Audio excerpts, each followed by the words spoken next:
Hey guys, so the interesting thing about this episode is a lot of it is set up in order for us to take the next couple steps in order to truly begin the journey in order to find Mother. One of the major ones being the mission to reunite the other three starshines that served under Ziggy, which is one of those things that sounds easy enough on paper, but let's just say this little side quest we've already set up comes with its own fair share of complications and trials for our pretty much merry band of our merry band of the Eden Zero, which like when it comes to these again, when it comes to finding these starshines, it isn't going to be like, oh, okay, we found them, come join us. No, each like the each to finding each starshine in itself is like its own little mini arc, I guess you could say,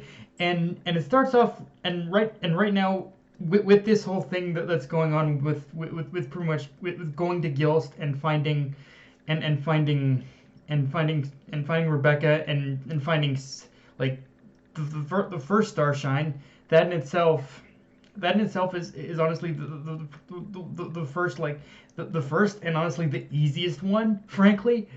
But by the time we get to the second starshine, things are already gonna get complicated as fuck. Like we're talking some seriously heavy emotional stuff here. But like I said, the first one is the easiest and the least complicated. But by second and third, oh boy, that's where we get to the good shit. And I wish I was joking, but I'm not. And yeah, the first, really, when you get down to it, I guess the first chunk of this episode is mostly focused on setting the goals and exploring the inner workings of the ship. Although that in itself is still important for later. In fact, when Witches list, weirdly enough, when Witches listing off the different relaxation tech services, the whole reasonably destructive torture and pleasure relaxation thing, that when she that little offhanded joke is actually a cleverly disguised bit of foreshadowing towards us finding the next starshine. I'm not kidding. Like the next starshine who's gonna get recruited by Shiki is pretty much actually an expert in torture. Like again, I'm not joking on that. Um, Now, but more than that though, one thing I want to kind of weirdly take a bit of a detour and talk about the whole massage scene between Rich and Rebecca, because the interesting thing about it is once again it kind of dives into why I particularly love Eden Zero so much, which is that, well, oh yes, obviously the whole massage scene itself is very fan servicey and definitely sexy. It's once again a moment I really love about this series, where the fan service is really used in order to create a natural environment for lengthy exposition. Um, Also, and also just getting those little scenes of Shiki bonding with the people on board, and Witch saying how much Shiki reminds her of Ziggy, really does hit a different emotional tune now with what's going on in the manga.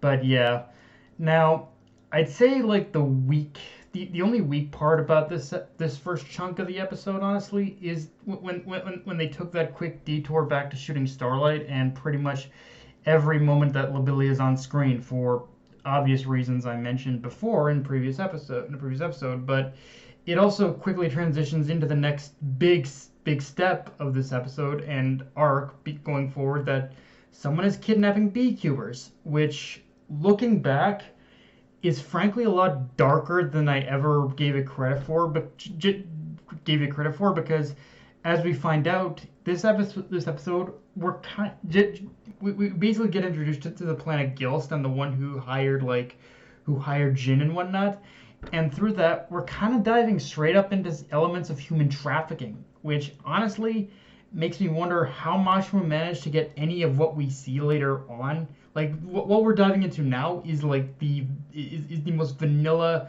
kind of like is the most vanilla and kind of just is the most vanilla version of this concept. Like it's the teaser kind of look into this idea, and And honestly, it just kind of boggles the mind of how Mashima managed any of what we see later on in the series. Like this isn't the first time that we're going to dive into a heavy sort of like crime related subject, I guess you could say. Um, as we'll see, because and it just kind of boggles the mind how Mashima managed any of what we see later on in the series while still keeping it within the shonen demographic. Like it's kind of amazing actually that he was able to dive into so many dark subjects in the series. But I guess the key with that is that he kept it largely as subtext and just left it as a contextual idea for the reader watcher to interpret. Of course, between getting introduced to Jin, the planet Gilst, and Rebecca now being kidnapped, it gives us like a greater look at the criminal underworld, once again building upon just how much of a large network it is. And the best part of it all is that this is building off like the previous events with Elsie. Like Elsie, like even Elsie's just kind of offhand, even just dealing with Elsie and just her offhand comment about pretty much bringing them to Gilst. That in itself, it's kind of just setting up this larger like network of crime that's been going on. Um, on a lighter note, I also really love how the fight between Shiki and Jin kind of took a concept used for comedic effect in Fairy Tail in order to make Jin a legit threat while also showcasing like Shiki's qualities as hero. Like the fight between Jin and Shiki is kind of one of those where it really has space in order to explore just what kind of a hero that Shiki is. Like even though Shiki was doing stuff just as destructive as Jin was in a lot of ways, he pretty much still tried at any turn in order to kind of help people if they were in danger. um, with that said, let's talk about the girl who gets introduced at the end of the episode which, yeah, I'm just going to flat out say her name, Homura Kogetsu. And right out of the gate, the first thing to say about her is her character design because because things like her kimono are much less detailed in the anime compared to the manga. Like again, I don't know if you can see this, but I I guess I guess why they did it is because having to draw all those like leaf designs would be a real pain in the ass and just overall just harder to see and harder to like draw within the time frame of an of a schedule of when an anime needs to get released. But yeah, now as far as the character herself, she's pretty much already just from her one little line, Eden Zero. She's already established herself as being connected to one of the star signs just from mentioning it. But as far as the journey to actually find the star shine in question, that oh boy, that's its own little traumatic experience, and it's amazing how the series of events that are going to play out in regards to finding this specific starshine like the seeds have already been planted pretty much for that to be the case before we've even gotten to the real crux of it just from introducing Homura. Like from here, let's just say we're gonna get a lot more that let's just say for me personally, as someone who was reading the manga at the time and didn't fully understand what certain things meant, when we get to a certain point in the series, I'm going to be slapping myself silly. Like, holy shit, hindsight is being 2020, and hindsight's a bitch. It honestly is. Like, hindsight can be 2020 with me, and this is kind of one of those cases for sure.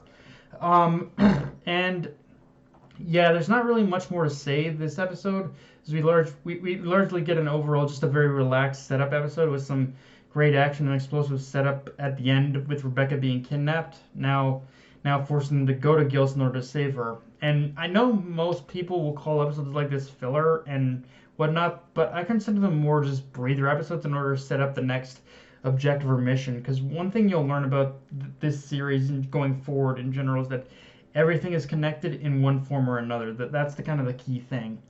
And yeah, but also one other thing too is that we get mention of sister, a lot of sister in this episode. So that kind of creates its own little complication of who exactly this sister is, because sister was mentioned before as one of the star shines, but who she is, that's kind of its own weird complication. But yeah, guys, that's all I've got for this review. If you enjoyed the video, like, comment, subscribe. I'm on Twitter, Analyst, Crunchyroll, and be sure to hit the bell for notifications, and just share the video around. Death Knight of Anime, signing off. Later, guys.